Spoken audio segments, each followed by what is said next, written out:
Hello, I'm Atomic Tom. Welcome to the lab.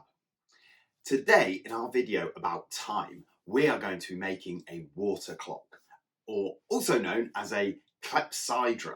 Now, that's quite a tricky word, but as lots of you know, I love talking about words and where they come from, because often words in science actually come from another language. And if we can translate them and change them, then we can get clues. So some of the first people to think about how a water clock works were the ancient Greeks. It was invented originally 3,500 years ago by the Babylonians and then by the ancient Egyptians.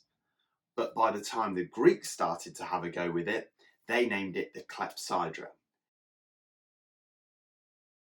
Kleps means to steal, and hydra, you might know, is to do with water. So it's almost like a water thief. So a water clock is a pretty simple idea. All we do is get water to pass from one container into another. Now there are actually two types of water clock, quite simple. One that measures the water that leaves a container and one that measures the water going into a container. Now it doesn't really matter which one you can make either. But the whole point is we are looking at how much a water level changes.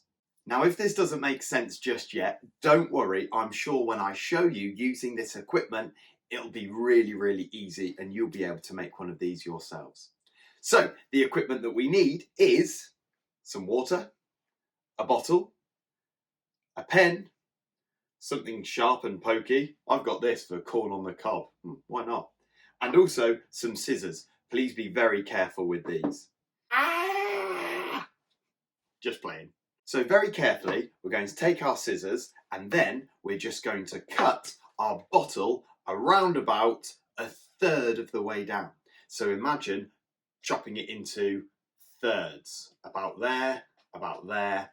So we're going to go with this top third, about here, and you might need a grown-up to do this because it might be a little bit tricky, but eventually we can snip through there. As always, I'm showing you quite quickly. I'm sure you can do it more carefully and neater than that. It's probably not really thirds, is it? But close enough. So now we are going to take the lid off the bottle, just like that. Try not to drop it. And then, using our sharp pokey thing, maybe even scissors, whatever you're using, please be very, very careful. If you're not sure, ask a grown-up to do this bit for you because we don't want anybody getting hurt. We're just going to poke a hole into the lid. So, there you go. I've poked a hole into the lid. You may not be able to see that, but I'm pretty sure it is there. Yes, there is a hole in there. I can see some light through it through the other side. Lovely. Now, if we put the lid back on to the bottle, nice and tight so that it doesn't leak, and then we're going to place the bottle top in the bottom half, but upside down. It doesn't really need sticking on, to be honest. It will be fine like that.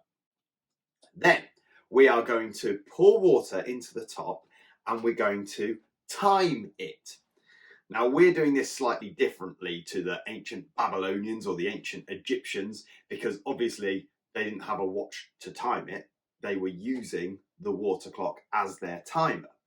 But we're going to put water in the top, and as that water drip, drip, drips out of the hole, through the hole into the bottom bottle, every minute I'm going to draw a line on here wherever the water comes up to. And then we will be able to use it as a timer. So let's see how that works. Don't worry, I'll do this bit on fast forward or it'll be really boring. It's also handy to have your stopwatch ready to go so that as soon as you pour the water in, you can press start and it'll be a kind of fair test. It will be ready to go. We'll be timing as soon as the water's in.